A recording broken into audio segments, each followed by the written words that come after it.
देश और दुनिया की तमाम छोटी और बड़ी खबरों के लिए हमारे चैनल को सब्सक्राइब करना न भूलें और बेल का बटन जरूर दबाएं। नमस्कार दोस्तों, स्वागत है आपका देश लाइव में और आपके साथ हमेशा की तरह मैं हूं आशिमा त्यागी। दोस्तों फिर हाजिर हूं एक महत्वपूर्ण विषय पर आपसे संवाद साधने के लिए, क्योंकि आज का जो मुद्दा है वो बेहद महत्वपूर्ण है, इसलिए ध्यान से सुनिएगा। दोस्तों 2026 की महाशिवरात्रि के बाद उत्तर प्रदेश के उन्नाव से एक ऐसा वीडियो सामने आया जिसने आस्था, उकसावे और कानून तीनों को एक साथ कटघरे में खड़ा कर दिया। शिवरात्रि शोभा यात्रा के दौरान एक युवक जो हनुमान जी के वश में था, ईदगाह की दीवार पर चढ़कर गदा लहराता दिखाई दिया और कुछ सेकंड का ये जो दृश्य है वो सोशल मीडिया पर तेजी से वायरल हुआ। और फिर वही हुआ जो अक्सर होता है, वीडियो क्लिप, भावनाएं और राजनीतिक प्रतिक्रियाएं सब एक साथ उबलने लगे। लेकिन इस घटना को केवल वायरल वीडियो मान लेना आसान होगा दोस्तों, लेकिन असली सवाल यह है कि धार्मिक प्रतीकों का इस्तेमाल किस दिशा में जा रहा है, भक्ति की तरफ या प्रदर्शन के या और उसके उकसावे की तरफ। तो ये सवाल आज का बेहद अहम है। आज इसी सवाल पर आज हमारी ये चर्चा होगी दोस्तों, लेकिन मैं चर्चा में आगे बढ़ूं उससे पहले आप लोगों से अपील, इंसाफ की आवाज को बुलंद करने के लिए और सच्ची पत्रकारिता के लिए हमारा यानी देश लाइव का सहयोग करें। साथ ही डिस्क्रिप्शन में दिए गए लिंक को ओपन कर ज्वाइन बटन दबाकर आप हमसे यानी देश लाइव से सीधा जुड़ सकते हैं दोस्तों। तो दोस्तों आज की जो चर्चा है आपको समझ में आ गई होगी कि किस संदर्भ में है, लेकिन एक बात मैं जरूर कहना चाहूंगी कि जो धर्म है वो मजबूत होता है, जो सोच है वो कमजोर होती है, और उसी की वजह से हम ये जो तस्वीर है वो आए दिन देखते हैं। तो दोस्तों उन्नाव जो उत्तर प्रदेश के मध्य भाग में स्थित है और पिछले कुछ सालों में जो सांप्रदायिक तनाव के बड़े केंद्रों में नहीं गिना जाता था, लेकिन त्योहारों के दौरान शोभा यात्राओं का जो मार्ग है, धार्मिक स्थलों के सामने उनका रुकना, डीजे की आवाज और नारेबाजी, ये सब देश के कई हिस्सों में जो विवाद का कारण बनते रहे हैं। अलग अलग हिस्सों से ये जो तस्वीरें हैं वो सामने आई, लेकिन ये घटना भी ऐसे ही संदर्भ में सामने आई है। वीडियो में दिख रहा जो युवक है वो हनुमान जी के परिधान में है, ईदगाह की दीवार पर वो चढ़ता है और गदा लहराता है। ये दृश्य कई लोगों के लिए उत्तेजक और अपमानजनक प्रतीक की तरह दिखा। पुलिस ने संज्ञान लिया और कार्रवाई के निर्देश दिए। ये अपने आप में अहम है दोस्तों, क्योंकि कानून व्यवस्था बनाए रखना राज्य की पहली जिम्मेदारी है। धार्मिक शोभा यात्राएं भारत की सांस्कृतिक जो परंपरा है उसका हिस्सा रही है दोस्तों। महाशिवरात्रि जैसे पर्व पर जुलूस निकालना कोई नई बात नहीं है, लेकिन सवाल तब उठता है जब आस्था का प्रदर्शन दूसरे समुदाय के धार्मिक स्थल के सामने जाकर प्रतीकात्मक ताकत दिखाने में बदल जाए। हनुमान भारतीय परंपरा में शक्ति, भक्ति और मर्यादा के प्रतीक में माने जाते हैं। वो राम के दास हैं, अनुशासन और समर्पण के प्रतीक भी। अगर उनके वेश में कोई व्यक्ति किसी अन्य धर्मस्थल की दीवार पर चढ़कर गदा लहराता है तो ये भक्ति की अभिव्यक्ति कम और शक्ति प्रदर्शन ज्यादा प्रतीत होता है।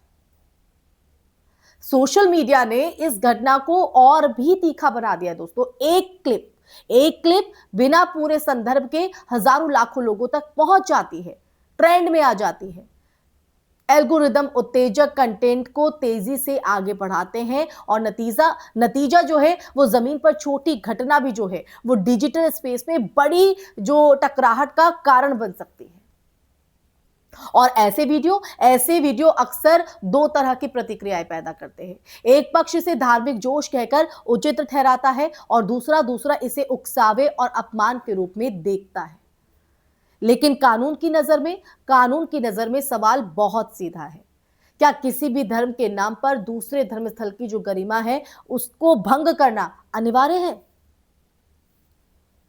भारत का संविधान सभी नागरिकों को धार्मिक स्वतंत्रता देता है, लेकिन साथ ही सार्वजनिक व्यवस्थाएं और शांति बनाए रखने की शर्त भी जोड़ता है।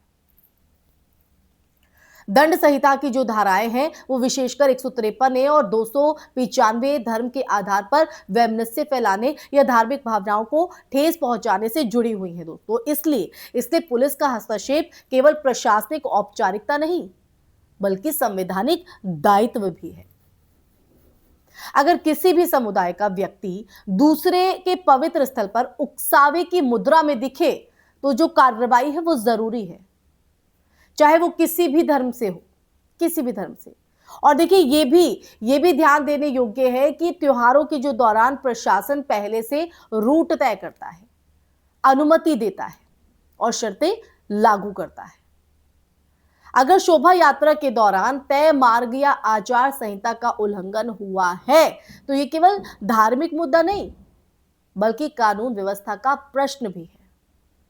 धार्मिक स्वतंत्रता का अर्थ जो है वो असीमित स्वतंत्रता नहीं है, वो दूसरे की स्वतंत्रता के सम्मान से जुड़ी है। और इस घटना ने एक भावनात्मक प्रश्न भी खड़ा किया है। क्या ऐसी हरकतों से सच में भगवान प्रसन्न होते होंगे प्रसन्न? आप बताइए।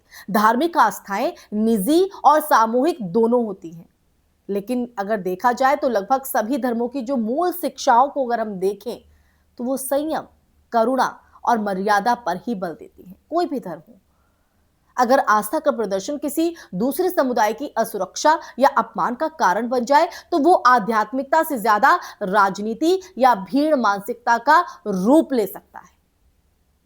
तो ये आध्यात्मिकता तो बिल्कुल भी नहीं है।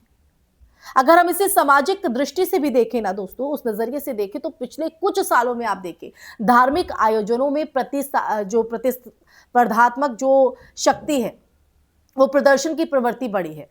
लाउड स्पीकर की आवाज, जुलूस का आकार, प्रतीकों का प्रदर्शन, माफ कीजिएगा जुलूस का जो आकार है, और यही प्रवृत्ति एक राज्य तक सीमित नहीं है। कई जगहों पर प्रशासन को संतुलन साधना पड़ता है ताकि त्योहार शांति से संपन्न हो।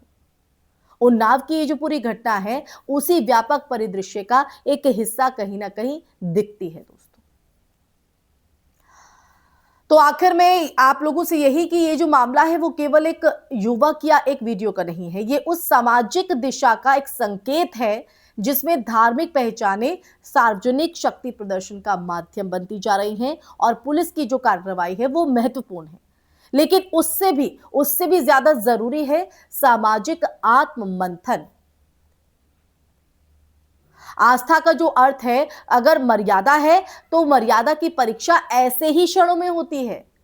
किसी भी धर्म का सम्मान तभी सुरक्षित रह सकता है जब वो दूसरे धर्म के सम्मान के साथ खड़ा हो, वरना त्योहार जो उत्सव और एकता का प्रतीक होना चाहिए तनाव का कारण बन जाते हैं। इसी के साथ इस चर्चा में फिलहाल के लिए बस इतना ही दोस्तों। ये चर्चा आपको कैसी लगी कमेंट सेक्शन में कमेंट करके जरूर बताइएगा। इस वीडियो पर आपकी क्या राय है, क्योंकि आपकी राय, आपका नजरिया, आपके विचार, आपके सवाल देश हित और देश लाइव दोनों के लिए बेहद महत्वपूर्ण है। इसलिए अपनी राय जरूर साझा कीजिएगा। कमेंट बॉक्स में कमेंट करके मेरी बात से आप कितना इत्तेफाक रखते हैं और ये वीडियो कैसी आपको लगी जरूर बताइएगा दोस्तों। इस वीडियो को ज्यादा से ज्यादा शेयर भी कीजिएगा ताकि देश का हर नागरिक इस सच को जान सके और देश हित में खड़ा हो सके। इसी के साथ हमारे चैनल देश लाइव को सब्सक्राइब भी कीजिएगा ताकि देश लाइव आपके पास को यूं ही बुलंद करता रहे और आपको सच से रूबरू कराता रहे। फिर हाजिर होंगे ऐसे ही सच के मुद्दे के साथ। तब तक के लिए अपना ख्याल रखिए। जय हिंद, जय भारत, नमस्कार।